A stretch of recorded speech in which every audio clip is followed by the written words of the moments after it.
로마서 4장은 아브라함을 예로 들어서 믿음으로 의롭게 되는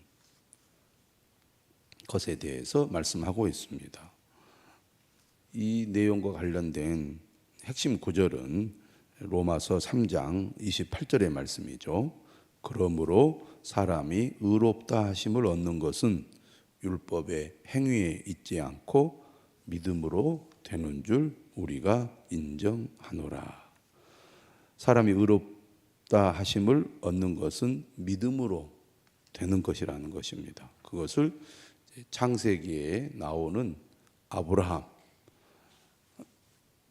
유대인의 조상인 아브라함을 예로 들어서 증거하고 있습니다. 아브라함이 어떻게 하나님께 의롭다함을 받았느냐? 창세기 15장 6절의 말씀을 인용을 하죠. 4장 3절에 이렇게 말합니다. 성경이 무엇을 말하느냐? 아브라함이 하나님을 믿음에 그것이 그에게 의로 여겨진 바 되었느니라. 창세기 15장 6절의 말씀을 그대로 인용하고 있습니다. 이 말씀을 통하여 율법을 가지고 있는 유대인이나 율법이 없는 이방인이나 모두가 다 믿음으로 의롭다함을 받는다는 것입니다. 다시 말하면 할례를 받은 사람이나 할례를 받지 않은 사람이나 모두 믿음으로 의롭다함을 받는다는 것이죠. 오늘 말씀도 어제 말씀에 이어서 아브라함을 예로 들어서 계속 논증하고 있습니다. 13절입니다. 아브라함이나 그 후손에게 세상의 상속자가 되리라고 하신 언약은 하나님께서 아브라함을 선택하셨습니다. 그리고 아브라함에게 약속했죠. 어떤 약속을 했습니까? 첫째는 많은 후손을 주겠다는 약속을 했죠. 그리고 가나안 땅을 주시겠다고 약속을 하셨습니다. 그리고 세 번째, 복이 될 것이다. 예전 번역은 복의 근원이 될 것이다. 이렇게 약속했습니다. 너를 축복하는 자가 복을 받고 너를 저주하는 자가 저주를 받게 될 것이다. 이렇게 말씀하셨거든요.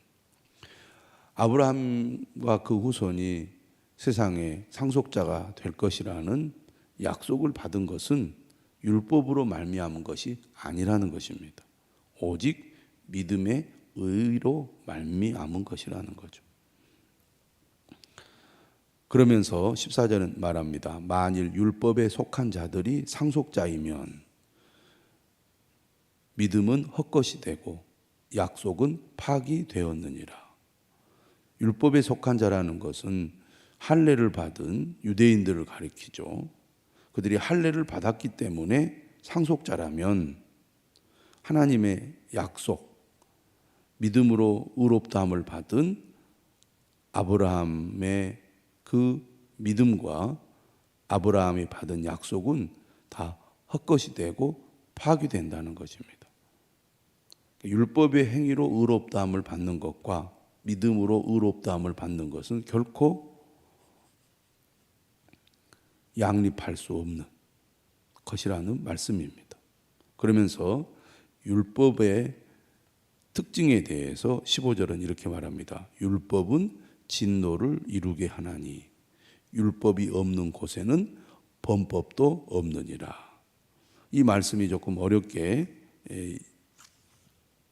여겨지기도 합니다. 왜냐하면 이제 이 내용이 이제 뒤에도 계속 나오겠지만 율법의 행위로 의롭다함을 받지 않고 믿음으로 의롭다함을 받는다는 말씀을 3장에서 계속 하고 있잖아요. 근데 그 끝에 31절에 이런 말씀도 했어요.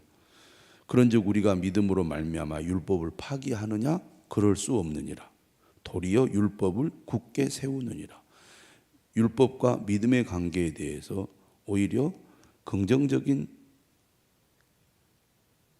시각에서 율법과 믿음의 관계를 말씀을 했거든요. 오직 믿음, 얘기하기 때문에 더 이상 율법은 필요 없구나, 우리가 이렇게 오해할 수 있는데 그렇지 않다는 얘기를 3장 31절에서는 말씀하고 있기 때문에 믿음과 율법은 어떤 관계가 있느냐에 대한 어떤 그 의문이 드는 거잖아요.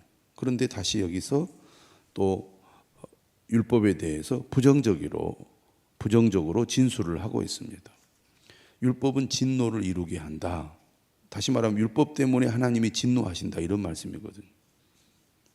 그리고 율법이 없었다면 범법도 없다, 이렇게 얘기하고 있기 때문에 율법을 매우 부정적으로 설명하는 거 아니지 않습니까? 근데 이 말씀은 인간의 죄성을 얘기하는 것입니다. 인간은 본래 죄인으로서 하나님의 뜻을 온전히 따를 능력이 없다는 것을 말합니다. 그런데 어떻게 인간이 죄인이라는 것을 알게 되고 인간이 하나님의 말씀을 온전히 따를 수 없는 죄인이라는 것을 인간이 깨닫게 되느냐? 율법을 통해서라는 겁니다. 율법을 통해서 우리가 하나님의 말씀을 온전히 지킬 수 없는 연약한 죄인이구나, 악한 죄인이구나를 깨닫게 된다는 것입니다. 우리가 살아가면서 여러 가지 법을 어기는데, 법을 모를 때는 법을 어기고 있는 것인지도 모르는 경우가 많습니다. 그런데 법을 갖다 대면 법의 잣대로 우리를 이제 판단을 하면 여러 가지 범법을 저질렀음을 알게 되는 거잖아요. 그러니까 하나님의 율법은 오히려 인간이 얼마나 죄인인가를 분명하게 알게 해준다는 거죠. 하나님의 심판의 기준이 율법이라는 얘기입니다. 그래서 율법을 통해서 오히려 우리는 하나님의 진노의 대상이라는 것, 하나님의 심판을 받을 수밖에 없다는 것을 알게 된다는 얘기입니다. 율법은 오히려 우리를 하나님 앞에 죄인임을 밝히고 드러내는 도구가 되는 것이죠. 16절 말합니다. 그러므로 상속자가 되는 그것이 은혜에 속하기 위하여 믿음으로 되나니, 하나님의 약속의 자녀, 언약의 자녀가 되는 것은 인간의 힘이나 능력으로 될 수 없고 전적으로 하나님의 은혜로 된다는 겁니다. 이 하나님의 은혜가 우리에게 어떻게 주어집니까? 그 은혜를 믿음으로 반응할 때, 내 힘으로 안 됩니다, 오직 하나님의 은혜로만 됩니다, 이것을 깨닫고 받아들이는 사람, 이것이 바로 믿음이라는 거죠. 그 사람만이 하나님의 약속을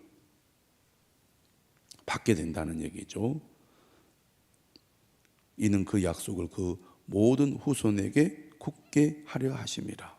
율법에 속한 자에게 뿐만 아니라, 다시 말하면 할례를 받은 유대인들도 이 아브라함을 통하여 오직 믿음으로 의롭게 된다는 것을 알게 된다는 얘기죠.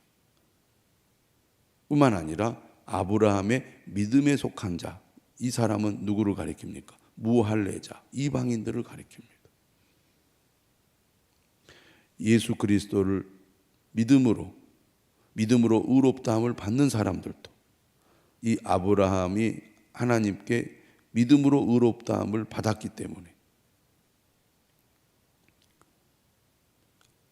믿는 자에게는 아브라함이 그들의 조상이 된다는 거죠. 그래서 아브라함은 우리 모든 사람의 조상이라. 우리 모든 사람은 믿는 사람을 가리킵니다. 유대인이나 헬라인이라, 예수 그리스도를 믿는 모든 사람의 조상이 된다는 것입니다. 17절입니다. 기록된 바 내가 너를 많은 민족의 조상으로 세웠다 하심과 같으니, 이 말씀은 창세기 17장 5절의 말씀입니다. 하나님께서 이 말씀을 언제 하셨느냐? 아브라함이 99세 때 약속하신 것입니다. 물론 75세에 아브라함이 부름을 받죠. 그때 하나님께서 약속을 하십니다. 근데 그 약속이 이루어지기까지 25년이 걸리잖아요. 75세 때도 이미 늦은 나이인데 99세는 진짜 모든 것이 불가능한 나이입니다. 그래서 아브라함은 처음에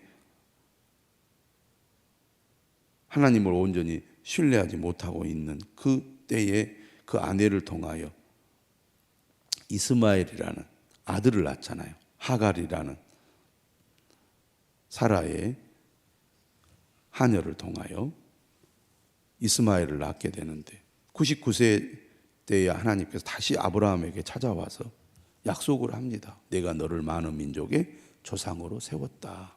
그래서 이름도 아브람에서 아브라함으로 이름도 하나님께서 바꿔주십니다. 그런데 이렇게 말하죠. 그가 믿은 바 하나님은 죽은 자를 살리시며 없는 것을 있는 것으로 부르시는 이시니라. 인간적으로 볼 때 도저히 있을 수 없는 일이고 그러한 일을 하나님이 행하시겠다고 말씀하셨을 때 아브라함은 그것을 믿었다는 것입니다. 그 약속을 하시는 하나님을 믿었다는 얘기죠. 신뢰했다는 것입니다. 18절 말합니다. 아브라함이 바랄 수 없는 중에 바라고 믿었으니 이는 내 후손이 이 같으리라 하신 말씀대로 많은 민족의 조상이 되게 하려 하심이라. 더 이상 아내가 나이가 90이 되고 자신은 100세가 되어서 도저히 출산할 수 없는 그런 때가 되었는데 하나님이 많은 민족의 조상이 되게 하시겠다고 약속을 하시니 그 약속의 말씀이 이해가 되고 믿어지겠습니까? 그런데 아브라함은 믿었다 그 말이에요. 바랄 수 없는 중에 바라고 믿었습니다. 생명을 살리시고 생명을 주시는 하나님을 믿은 것이죠. 19절입니다. 그가 100세나 되어 자기 몸이 죽은 것 같고 사라의 태가 죽은 것 같음을 알고도 믿음이 약하여지지 아니하고 믿음이 없어 하나님의 약속을 의심하지 아니하고 믿음으로 견고하여져서 하나님께 영광을 돌리며 믿음이 뭡니까? 하나님을 절대 신뢰하는 것입니다. 하나님의 약속을 굳게 믿는 것이죠. 하나님의 약속이 이루어진다는 것을 믿는 것입니다.